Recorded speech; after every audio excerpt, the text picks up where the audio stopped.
I am always on some sort of theme that I'm thinking about for weeks or months or just ongoing. And recently, the theme that keeps popping up, and it's not just me this time, it's universal and collectively, or it could just be my algorithm catering to me. Um, it is the idea of the chosen one. A lot of people have been talking about being chosen ones lately, or trying to explain what a chosen one is, or saying, if you see this, you're a chosen one. Just like clickbait.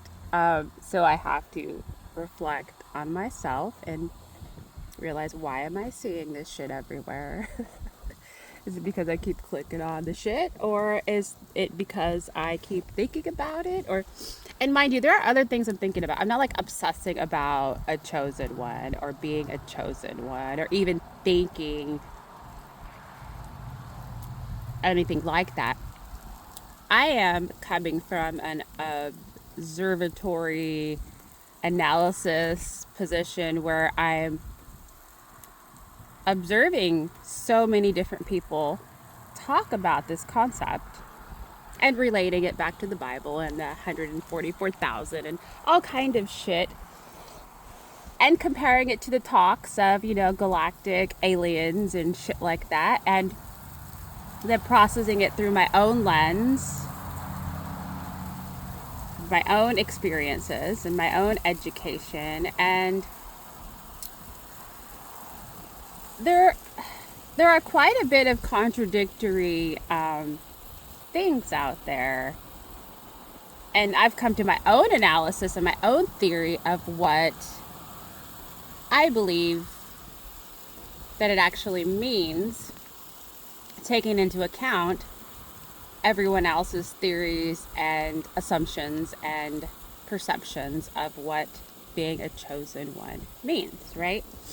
I even wrote a song called Chosen One because I've been just like thinking about it. I've also realized lately, well, I've thought about this for years too, but recently, when reading my lyrics back to myself, that a lot of the messages I'm getting through the lyrics of my songs are actually explaining to me the things that I'm trying to understand, which is interesting. Okay, it's my own life perception of what's going on in my life. So I have concluded that the idea of a chosen one can be helpful in certain situations where people have experienced traumatic situations or experiences that they're trying to make sense of. And it can be an optimistic viewpoint to think they have been chosen to experience such traumatic things for a purpose. However, getting stuck on continuing to share those traumatic things with people that have also been traumatized can be like a double-edged sword. It can help, yet continue the energy of the trauma when you keep talking about it, right? And it can be helpful for other people to realize they're not alone. Other people experience this too, like peer support. it can be very helpful. And for an individual to think, oh, they've been chosen to help other people, can be a way of coping with their experiences and making sense of them and making purpose out of their lived experience. That's one thought pattern, right? Another one could be for purposes of cultism and membership, or elitism, or a selected few, or narcissism, or believing that only certain people are capable and possibly able to be selected for a certain purpose as well. And usually those purposes involve some sort of membership or fee or association. And I think that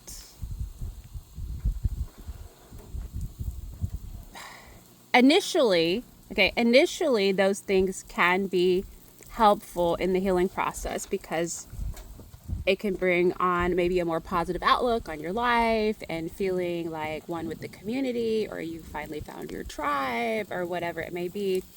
And then eventually, over time, it can just feed the ego and create an environment where you're then judging people that are not a part of your association and creating division. And from what I've observed, anything that creates division is just not a good thing. And there are a lot of organizations and, I guess, cults or communities or groups that actually do create more division than they do create unity. They may create unity amongst the like-minded individuals that think they're chosen for that organization or association, but they definitely create division in that group of people, assuming that they are better than, or they've been chosen to be a part of the association for some greater purpose. In a lot of cases, that greater purpose doesn't really ever come about in the lifetime of the person that's joined the organization. In some cases, in some cults, that greater purpose was everyone just like killing themselves on the top of a mountain.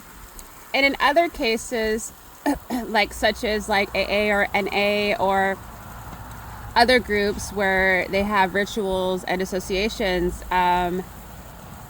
and churches where they try to constantly convert other people to their beliefs to, I guess, better oneself. But at some point within the program or in the church, the better self then starts feeding the ego and creating the division anyways, right? So I have decided, okay, this is just my theory and my assumption on what a chosen one actually is that there's no fucking such thing. Okay, first of all, there's no such thing as something outside of us choosing us to do anything. And the thing that makes the most sense to me is that we ourselves, our energy, our being, has chosen to come here to this realm to experience certain things for the evolution of our soul or the purpose of our mission or whatever it is. And we can also choose not to follow through with that chosen decision as well, because we have free will of choice. So we choose what we do. We make choices every day. There's no such thing as us being chosen to complete anything that we haven't already signed up for. So in that aspect, every single one of us on this planet, on every fucking planet, every insect, every animal, every rock, everything has chosen to be here. We all chose this thug life, okay? And there are no other entities choosing us to do anything. There may be some accidents and some circumstances that arise based on the conflicting choices of different individuals in the same place at the same time. Yet it doesn't affect that every single person or entity or being or energy is actually making their own choice at that given moment, period. They may not agree on a choice, and that's okay, because that's good for our evolution and understanding as well.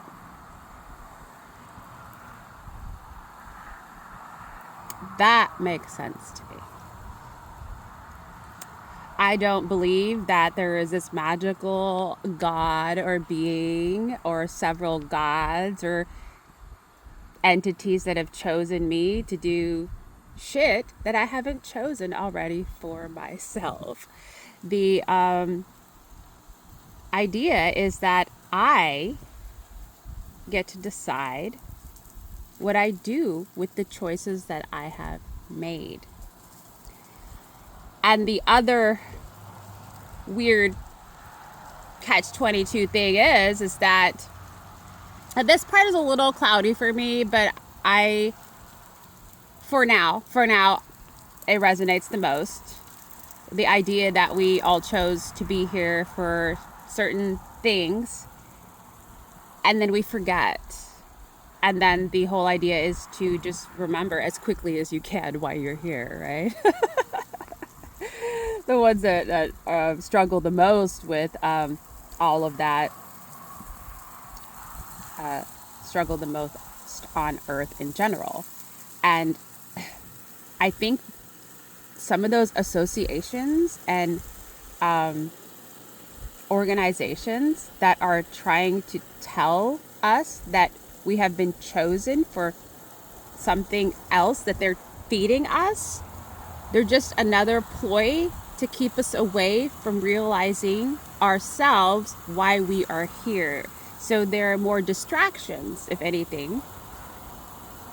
I'm not saying believing in God or the Bible or anything that anyone else believes in is wrong for them, okay? Because they've chosen that. It's their fucking choice.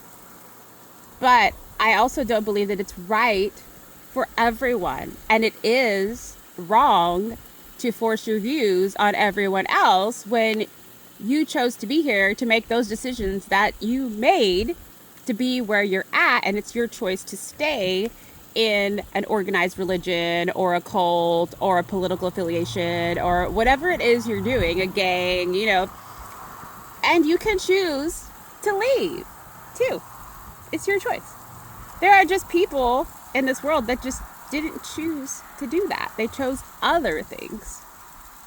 And you can change your life at any given moment. You can make different choices. You can make different affiliations. You can cut people off. You can meet new people. You can move. You can die. You choose. Okay? It's all your fucking choice. And some of those choices lead to more extravagant, dramatic experiences, from which I understand help the awakening and evolution process move faster. Like the worst decisions that you could make lead you to enlightening a lot quicker, because you're like, oh fuck, and you learn from that. However, there is this, because I was major Christian, I read the Bible.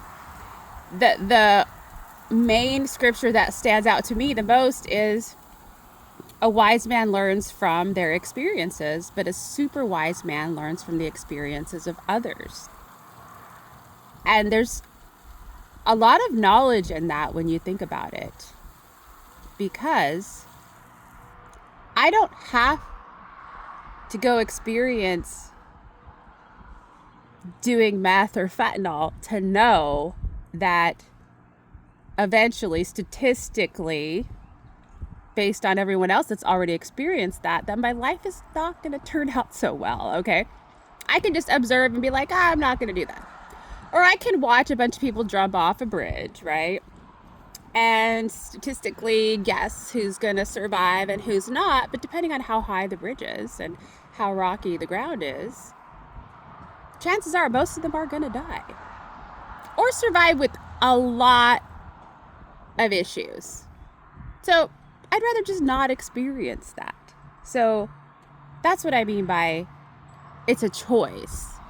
And that's what the scripture, I think, means by being super wise, is being super observant and aware and knowledgeable and using your intuition when you're making decisions. We can all see where these decisions are going, where they're going to lead us, and yet we decide to do them anyways.